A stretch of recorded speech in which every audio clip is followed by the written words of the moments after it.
Namika Dahiya. Welcome you all to this amazing platform of Tutors Theory. Our today's topic is modes of communication, संचार के तरीके.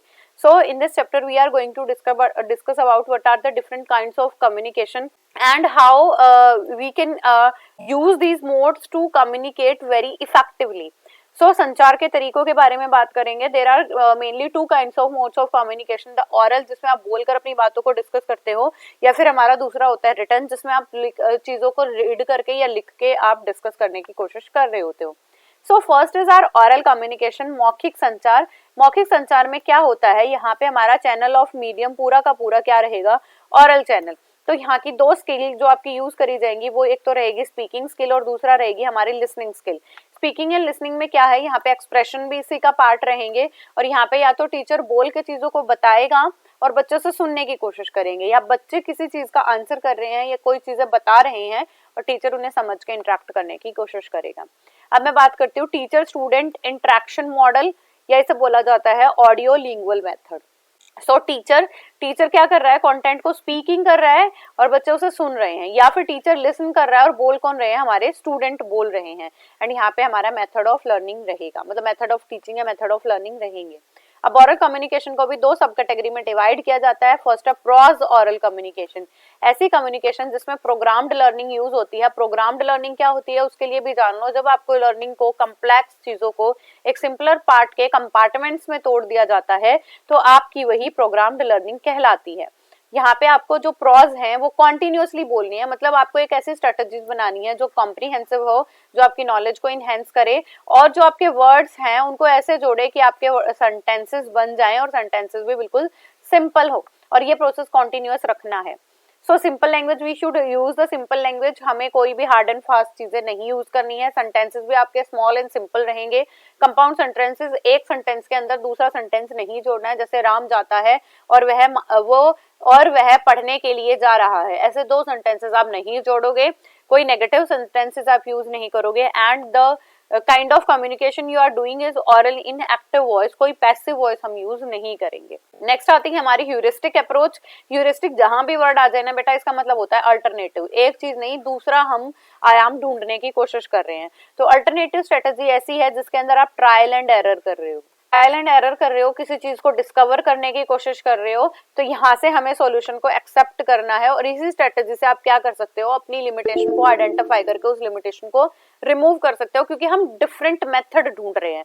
मान लो अगर मैं oral communication की बात कर रही हूँ और बच्चों को एक ओरल कम्युनिकेशन का मेथड नहीं समझ आ रहा, तो मैं इसके साथ और चीजें क्या कर सकती हूँ, मतलब मैं अपनी high pitch, low pitch, expressions को ज्यादा बढ़ा के भी कम्युनिकेशन कर सकती हूँ. तो ये डिपेंड करता है कि आप ओरल कम्युनिकेशन को बच्चों के सामने प्रेजेंट कैसे कर रहे हो. तो सेवरल आउटकम, इसके जो आउटकम है, परिणाम है, वो भी अलग अलग रहेंगे. इंटरेक्शन, संचार के भी हमारे पास डिफरेंट माध्यम है और कोई डेफिनेट स्ट्रक्चर नहीं है, क्योंकि हम जैसा सूट कर रहे हैं हम वैसे स्ट्रक्चर को चूज कर रहे हैं. सो टीचर क्या करेगा, लिखेगा अपने कंटेंट को और बच्चे रीड करेंगे, या बच्चे राइट कर रहे हैं और टीचर क्या कर रहा है, रीडिंग कर रहा है. इसको बोलते हैं कॉग्निटिव मेथड या फिर टीचर इंटरेक्शन मेथड. और जो पीछे वाला मेथड मैंने आपको बताया था वो student teacher both interaction method था. राइटिंग में आपके एक्सप्रेशन या रीडिंग रिवर्स, आप जैसे जो भी चीजें आपके सामने लिखी हुई हैं उसे आप पढ़ कैसे रहे हो, दिस इज ऑल्सो डिपेंडेंट. अब इसमें भी दो सब कैटेगरी हैं. एल्गोरिथम वर्ड, आपने, अगर आप फर्स्ट ईयर के स्टूडेंट हो तो you are very well aware कि हमने एल्गोरिथम की थी मैथ्स की फर्स्ट ईयर यूनिट में, जिसके अंदर हमने एल्गोरिथम क्या होती है सबसे पहले जानो. अगर आप कोई भी प्रोसीजर, कोई भी प्रक्रिया यूज कर रहे हो, किसी प्रॉब्लम को सॉल्व कर रहे हो, तो उसके सारे स्टेप्स लिखते हैं हम. मान लो मुझे सॉल्व करना है 23 + 42, तो मैं सबसे पहले क्या बताऊंगी, write down 23 and under that we have to write down the 42 ones under ones, tens digit under tens digit, and we have to start from the ones digit. ऐसे ये जो स्टेप लिखे जाएंगे ना, यही हमारी एल्गोरिथम है. एंड एल्गोरिथम जो वर्ड है हमारा, एक अरेबियन वर्ड है, ये हमारा मैथ्स के अंदर यूज किया जाता है. जो स्टूडेंट हैं, टीचर हैं, ट्रेनीज हैं, वो यूज करते हैं कि आपको किसी प्रॉब्लम को कैसे सॉल्व करना है उसके बारे में पूरी जानकारी प्रोवाइड करना. बी है हमारा डिसीजन टेबल. डिसीजन टेबल में क्या होता है, हम मान लो एक बच्चे ने आंसर किया है, मान लो यहाँ पे राम ने आंसर किया है, यहाँ पे श्याम ने आंसर किया है, यहाँ पे कृष्ण ने आंसर किया है. यहाँ पे 3 बच्चे आंसर कर रहे हैं, ओके। तो यहाँ पे जो बच्चे ने आंसर किया है उसको हम दूसरे से कंपेयर कर रहे हैं, और इनको आपस में कंपेयर करके जब हम आंसर निकालते हैं तो वो हमारी डिसीजन टेबल होती है कि हम प्रॉब्लम सॉल्विंग, क्वेश्चन आंसर या इंटरेक्शन को ऐसे प्रोवाइड करते हैं कि हम बच्चे को कंपेयर कर रहे हैं, और कंपेयर के साथ साथ ही हम अपना कॉन्टिन्यूअस डेवलपमेंट देख रहे हैं बच्चों का, और उसी के बेसिस पे हम बच्चों को रीइंफोर्स करेंगे। नेक्स्ट है हमारे डिफरेंट मीडिया ऑफ कम्युनिकेशन। अब इसमें बात करने वाले हैं कि हम कैसे क्लासिफाई कर सकते हैं कम्युनिकेशन को, और क्या ग्रेड डिपेंडेंसी है। तो हमारे पास डिफरेंट मीडिया कौन से हैं, या तो ऑडियो मीडिया जिसके अंदर सिर्फ चीजों को सुन के बोला जाता है, जैसे ऑडियो मैसेजेस हो जाएंगी, फोन कॉल हो जाएगी। विजुअल जिसमें चीजें दिखाई जा रही हैं, कोई वीडियो हो गई। ऑडियो विजुअल जिसमें वीडियो भी दिखाई जा रही है और उसके साथ ऑडियो भी एडेड है। मल्टी सेंसरी, ऐसे कुछ कार्य करा सकते हैं, कॉन्क्रीट ऑब्जेक्ट यूज कर सकते हो जिसमें बच्चों की multi senses are used. Mass media जो हमारे अभी इंटरनेट वगैरह यूज हो रहे हैं, मल्टी मीडिया जैसे कि हम व्हाट्सएप, फेसबुक, इंस्टाग्राम, ये सारी चीजें यूज कर पा रहे हैं। तो मास मीडिया में हमारा है जब एक ही इन्फॉर्मेशन हम लाखों करोड़ों आदमियों तक पहुंचा पा रहे हैं। अब इसमें जो मोस्ट इंपॉर्टेंट हमारे इस वाले चैप्टर में है वो है Edgar Dale cone of experiences. इसको बहुत बेटा देखो, इसमें कुछ ऐसा हार्ड एंड फास्ट नहीं है, बस आपको ये एडगर डेल याद करना पड़ेगा। हम कब 10% याद रखते हैं, जब हम सिर्फ पढ़ते हैं, ये ध्यान रखोगे। हम 20% कब याद रखते हैं, जब हम सिर्फ सुनते हैं। तो इसमें 3 पार्टीशन में एडगर डेल ने बांट रखा है। Define, list, describe, explain. मतलब यहाँ पे लिस्ट को डिफाइन करके एक्सप्लेनेशन दे रहे हैं, यहाँ पे डेमोन्स्ट्रेट करके प्रैक्टिस करा रहे हैं, और यहाँ पे हम खुद से क्रिएट करने दे रहे हैं, डिफाइन करने दे रहे हैं, एनालाइज करने दे रहे हैं, और बच्चे खुद से ही क्या कर रहे हैं, इवेल्युएट भी कर रहे हैं। यहाँ पे चीजें रिमेंबर करके सीखी जा रही हैं, यहाँ पे लर्निंग आउटकम निकल रहे हैं, ओके। तो 10% कब बच्चे याद रखते हैं, what they read. 20% what they hear. Next आता है 30%। 30% के अंदर क्या है, या तो हम इमेजेस को देख लें या हम वीडियोस को वॉच कर लें। 50% आता है what they see and hear, जिसमें वो देख भी सकते हैं और सुन भी सकते हैं। अटेंड द एग्जीबिशन, एग्जीबिशन या साइट पे चले जाएं, कोई डेमोन्स्ट्रेशन वॉच कर लें। 70% जब क्या करते हैं, जब वो कहते भी हैं और लिखते भी हैं, जब हैंड्स ऑन एक्सपीरियंसेस पे बात करेंगे या कोलैबोरेशन को डिजाइन करेंगे। एंड 90% बच्चे जब लर्न करते हैं when they are doing something. तो जब बच्चे stimulate, model, experiencing a lesson और यहाँ पे डिजाइन एंड परफॉर्म करेंगे टू द रियल थिंग, तो वो हमारा क्या कहलाएगा, 90% ऑफ लर्निंग। ठीक है, यहाँ पे क्या क्या चीजें हैं। फर्स्ट है हमारा रियल डायरेक्ट एक्सपीरियंसेस। अगर आपकी बुक में इससे कुछ डिफरेंट है तो आप उसमें से भी लर्न कर लो, मैं यहाँ से समझा देती हूँ आपको। ये है रियल डायरेक्ट एक्सपीरियंसेस, ऐसी बात करना जहाँ पे बच्चे क्या कर रहे हैं, सिर्फ रियल एक्सपीरियंसेस दे रहे हैं। और बेटा ये कभी भी, जैसे मैंने ये 1 2 लिखा है ना, ये हमारा क्या है 90% पे है, और ये वाले नीचे से ऊपर जा रहे हैं। मतलब सबसे पहले बच्चों को वर्बल बात की जाती है, यहाँ पे सिर्फ आप बात करोगे कि बच्चों की कैसे वो कैब ऐड होती है, और जब हम चीजों को सिर्फ वर्बली बता रहे होते हैं तो वो उनको 10% ही समझ आता है। देन आते हैं हमारे विजुअल सिंबल्स, जिसके अंदर हम बच्चों को इमेजेस दिखा देते हैं। रेडियो रिकॉर्डिंग, ये भी हमारा ऑडियो का है, जिसके अंदर हमें कोई भी चीजें सिखानी है तो हम रिकॉर्डिंग सुना देते हैं। स्टिल पिक्चर, जहाँ पे जो पिक्चर हैं सिर्फ उन्हें स्टिल फॉर्म में है, कोई वीडियो वगैरह नहीं है। विजुअल रिप्रेजेंटेशन में कॉन्क्रीट ऑब्जेक्ट भी आ सकते हैं। नेक्स्ट आते हैं हमारी एग्जीबिशन। एग्जीबिशन में बच्चा क्या कर रहा है, जो भी एग्जिबिट किया गया उसे डिफाइन, लॉजिकली एनालाइज करने की कोशिश कर रहा है। देन आते हैं फील्ड ट्रिप, जब आप उनको जिस लोकेशन है उस पर ले जाओ, उन्हें फर्स्ट हैंड एक्सपीरियंसेस गेन कराने के लिए। देन आप डेमोन्स्ट्रेशन करा सकते हो, डेमोन्स्ट्रेशन में किसी चीज को डेमो करके दिखाना। ड्रामेटिक पार्टिसिपेशन, यहाँ पे बच्चे पार्ट ले रहे हैं, पार्टिसिपेशन के साथ मतलब ड्रामा स्टिमुलेशन कर रहे हैं, वो रोल प्लेइंग कर रहे हैं। इसके बाद कंट्राइव्ड एक्सपीरियंसेस, यहाँ पे चीजें काल्पनिक तरीके से भी सोच रहे हैं, इमेजिनेशन खुद की लगा रही है, मतलब यहाँ पे बच्चे की क्रिएटिवनेस बढ़ रही है। और लास्ट में क्या है, सबसे ज्यादा एक्सपीरियंसेस उसे तब गेन होंगे लर्निंग के, जब वो क्या कर रहा है, जब वो क्या कर रहा है, जब वो रियल एक्सपीरियंसेस गेन कर रहा है। नेक्स्ट आती है एडगर का डेल, बहुत सिंपल है, आई थिंक आपको समझ आ भी गया होगा। Classroom communication. एंड एक बात मैं जरूर से बोलना चाहूंगी, I am recording that much video, और बेटा अकेले ना इट इज क्वाइट डिफिकल्ट कि खुद से पीपीटी बनाना, रिकॉर्ड करना, एडिट करना, अपलोड करना, एंड प्लस जॉब एंड घर ऑल्सो, ये सारी चीजें कलेक्टिवली हैं। तो आप मेरी इतनी सी हेल्प कर सकते हो कि अगर आप वीडियो वॉच करने तक आ गए हो या फिर इस सेशन तक आप पहुंच गए हो, ये टाइमिंग आपने क्रॉस कर ली है, तो आप जरूर से लाइक और कमेंट करके जाओगे। It will also make me boost up कि हाँ मुझे और भी ज्यादा अच्छे से मेहनत करनी है, क्योंकि आपके जो एफर्ट्स हैं वो एवेल्युएबल हैं बच्चों के लिए।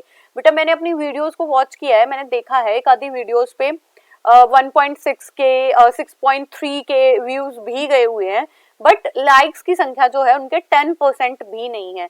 तो बेटा हर एक को फीडबैक तो चाहिए ही होता है, तो please do like, comment and share, जिससे और बच्चों का भी भला हो जाए। फर्स्ट ऑफ ऑल, जिन बच्चों को इस चैनल के बारे में नहीं पता है और अभी आपने 2 एग्जाम दे चुके हो, आप तीसरे एग्जाम की तरफ बढ़ रहे हो, ईटी का जो भी कंटेंट रहता है मैं अपलोड कर दूंगी विद इन टाइम, और बहुत बार ऐसा होता है कि मेरी वीडियो रात तक आती है।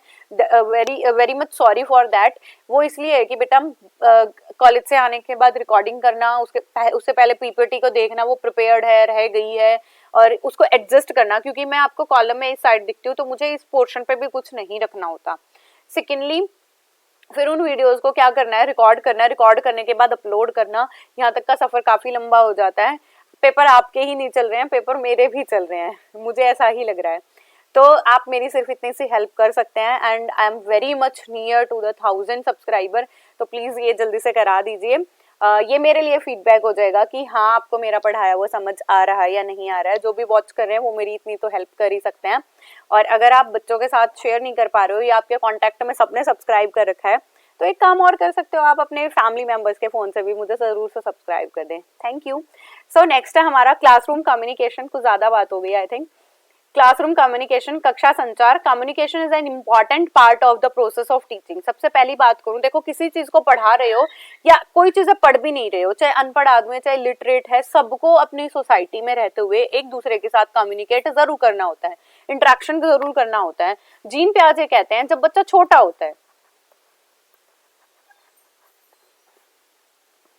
जब बच्चा छोटा होता है तो बच्चे की स्पीच कैसी होती है, ईगो सेंट्रिक, मतलब वो अपने वर्ड्स अपने आप में ही रहना चाहता है, अपने जो नियरर डियरर हैं उनसे ही ज्यादा बात करता है, और वहीं से उसके पर्सनल एक्सपीरियंसेस इनहेंस होने स्टार्ट कर देते हैं। इसके बाद ही बच्चा क्या करने लगता है, नई चीजों को ग्रास्प करने लगता है, पॉसिबिलिटी बढ़ती है कि बच्चा इन सारे एक्सपीरियंसेस में कॉन्ट्रीब्यूट करे। So good teaching is a more than mere teaching that is enough for the student merely repeats the same word as a conveyed to it. Teaching का मतलब ये भी है कि आपने जो पढ़ाया है सिर्फ बच्चे वैसा का वैसा रिपीट ना कर पाए। मतलब ये नहीं कह रही हूँ कि इसका नुकसान है, हाँ इसका भी फायदा, बच्चे क्रैमिंग करना सीख रहे हैं, बट आपने जो पढ़ाया है बच्चों से रिफ्लेक्ट कर पा रहे हैं ना, तो वो एक बहुत अच्छी ज्यादा चीज है। Teacher must know the several thing about communication. Teacher को भी कम्युनिकेशन की डिफरेंट चीजें पता होनी चाहिए कि आपको effective teaching and communication are synonyms. आपकी इफेक्टिव टीचिंग कब कर पाओगे, आप जब इफेक्टिवली कम्युनिकेट कर पा रहे हो बच्चों से। तो एक गुड टीचर वही है जो इफेक्टिवली कम्युनिकेट कर पाता है, जो बच्चों से अच्छे से इंटरेक्ट कर पाएगा, वो बच्चों तक अपनी नॉलेज को पहुंचा भी पाएगा। तो ये आप तभी हो सकता है जब आप कंट्रोल्ड कम्युनिकेशन करो। कंट्रोल करने का मतलब है आप ऐसे फैक्टर जो आपकी नॉइस की तरह काम कर रहे हैं, आप उन्हें रिमूव करके पढ़ा पाओ। So in classroom interaction take place through a communication cycle.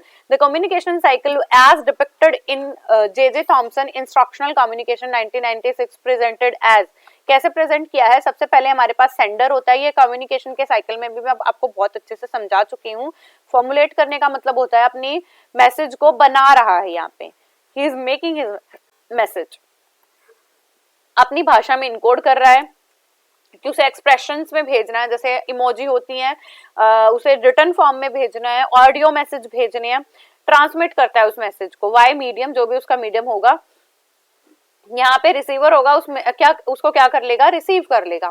फिर उस मैसेज को क्या करेगा, डिकोड करेगा। डिकोड करने का मतलब उसे तोड़ के विश्लेषण करेगा कि इसमें मैसेज क्या भेजा हुआ है, इंटरप्रेट एनालिसिस करेगा उसकी, और उसके बाद उसी मैसेज को ट्रांसमिट कर देगा अपने एज अ फीडबैक। इसीलिए मैं आपसे भी फीडबैक मांग रही हूँ। एंड इसके बाद उसी मैसेज को भेज देगा वाया मीडियम, और वो कहाँ तक पहुंच जाएगा, सेंडर तक। At that time receiver is sending the message and receiver make himself or herself a sender. ये जे थॉमसन ने दिया था बेटा ये साइकिल, ये भी ध्यान रखोगे। So it is all about our today's topic. मैंने आपको यहाँ पे एक तो कम्युनिकेशन के मोड्स बताए हैं, दूसरा मैंने एडगर डेल के बारे में बताया था, एंड तीसरा मैंने आपको जे थॉमसन का मॉडल बताया है। ये तीनों ही टॉपिक काफी इंपॉर्टेंट है। So I hope आपको चीजें समझ आई होंगी। So keep going, keep growing and keep learning my dear students. Don't forget to like and share. Bye bye. Take care.